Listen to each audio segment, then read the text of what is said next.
ഭീകരതയുടെ അടിവേരിളക്കാൻ കേന്ദ്ര ആഭ്യന്തരമന്ത്രി അമിത്ഷായുടെ ഏറ്റവും പുതിയ ആശയം.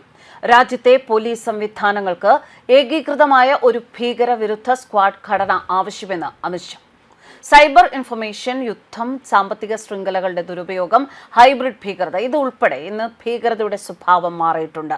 ഇത്തരം ഭീഷണികളെ നേരിടാൻ ജാഗ്രത പുലർത്തുന്നതും വേഗത്തിലുള്ളതും എന്നാൽ ഫലപ്രാപ്തിയുള്ളതുമായ നടപടി സ്വീകരിക്കാൻ സാധിക്കുന്ന ശക്തമായൊരു ദേശീയ ശൃംഖല വികസിപ്പിക്കേണ്ടത് അത്യാവശ്യമാണ്.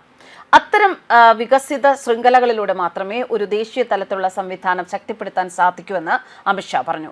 തീവ്രവാദത്തെ ചെറുക്കുന്നതിൽ ATSന്റെ പങ്ക് നിർണായകമാണ്. കൂടാതെ എത്രയും വേഗം ഇത് നടപ്പിലാക്കാൻ എല്ലാ സംസ്ഥാനങ്ങളിലെയും പോലീസ് ഡയറക്ടർ ജനറൽമാർക്ക് അദ്ദേഹം നിർദ്ദേശം നൽകിയിരിക്കുന്നു. മാവോയിസ്റ്റുകളുടെ പണി ഏറെക്കുറെ അവസാനിച്ച മട്ടാണ്. അമിത്ഷാ നൽകിയ ഉഗ്രശാസനം അത്രമാത്രം ശക്തമായിരുന്നു. ആ ലക്ഷ്യത്തിലേക്ക് അടുക്കുമ്പോൾ ഇതാ രാജ്യത്തിന്റെ പോലീസ് സേനയെ കുറ്റമറ്റതാക്കാൻ അമിത്ഷായുടെ അടുത്ത നടപടി ഉടൻ. കേന്ദ്ര ആഭ്യന്തരമന്ത്രി അമിത്ഷാ വെള്ളിയാഴ്ച ന്യൂഡൽഹിയിൽ ഭീകരവിരുദ്ധ സമ്മേളനം ഉദ്ഘാടനം ചെയ്തു. രാജ്യത്തുടനീളമുള്ള പോലീസുകാർക്കായി ഏകീകൃത തീവ്രവാദ വിരുദ്ധ സ്ക്വാഡിന്റെ ആവശ്യകതയെപ്പറ്റി സമ്മേളനത്തിൽ അദ്ദേഹം പറഞ്ഞു. ATS എന്നത് പ്രധാനമായും ഭീകരവിരുദ്ധ സ്ക്വാഡ് എന്നതിന്റെ ചുരുക്കെഴുത്താണ്. ഇത് ഭീകരവാദ വിരുദ്ധ പ്രവർത്തനങ്ങൾ നടത്തുന്ന ഒരു പോലീസ് വിഭാഗത്തെയാണ് സൂചിപ്പിക്കുന്നത്. രൂപീകരിച്ചിട്ടുള്ള സംസ്ഥാനാടിസ്ഥാനത്തിലുള്ള സ്ക്വാഡുകളാണിവ.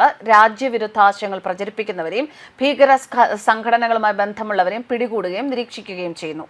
ഇതിന്റെ പൂർണ്ണരൂപം ആന്റി ടെററിസം സ്ക്വാഡ്, ഭീകരവാദ വിരുദ്ധ സ്ക്വാഡ്. ഇതിന്റെ പ്രവർത്തനം ഭീകരവാദ പ്രവർത്തനങ്ങൾ തടയുക, അന്വേഷിക്കുക, രാജ്യസുരക്ഷ ഉറപ്പാക്കുക. ഗുജറാത്ത് ATS പോലുള്ള സംസ്ഥാന ഏജൻസികൾ ഭീകരരെ പിടികൂടുന്ന വാർത്തകൾ നാം കേൾക്കാറുണ്ട്. ചുരുക്കത്തിൽ ATS എന്നത് ഭീകരവാദവുമായി ബന്ധപ്പെട്ട കേസുകൾ കൈകാര്യം ചെയ്യുന്ന ഒരു പ്രത്യേക പോലീസ് സംവിധാനമാണ്.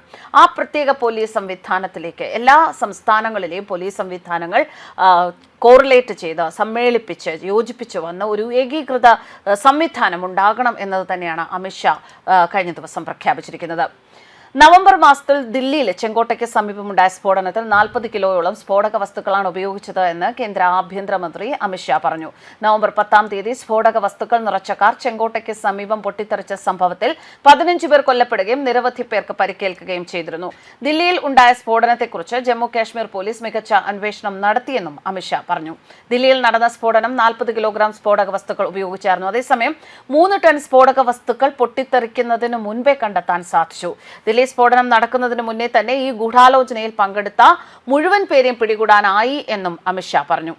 രാജ്യമെമ്പാടുമുള്ള പോലീസ് സേനയ്ക്ക് വേണ്ടി പൊതുവായി ഒരു ഭീകരവാദ വിരുദ്ധ സ്ക്വാഡ് അനിവാര്യമാണ് എന്ന അമിത്ഷായുടെ പ്രസ്താവനയ്ക്ക് ഊന്നൽ നൽകുന്നത് തന്നെയാണ് നമുക്ക് ഈ അടുത്ത ദിവസങ്ങളിലുണ്ടായ ഈ സംഭവങ്ങൾ. ATSന്റെ ചുമതല അത് അത്യധികം പ്രാധാന്യമുള്ളതാണ്.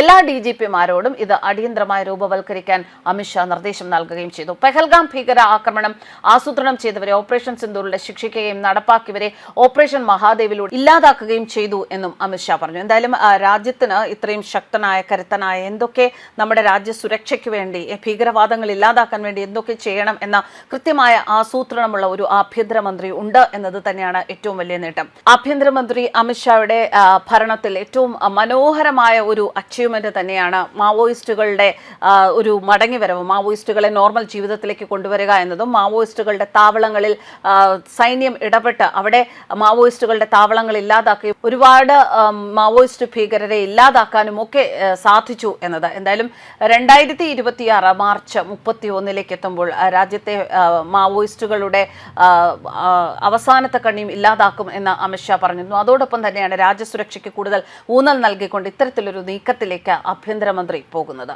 News desk കർമാനസ്.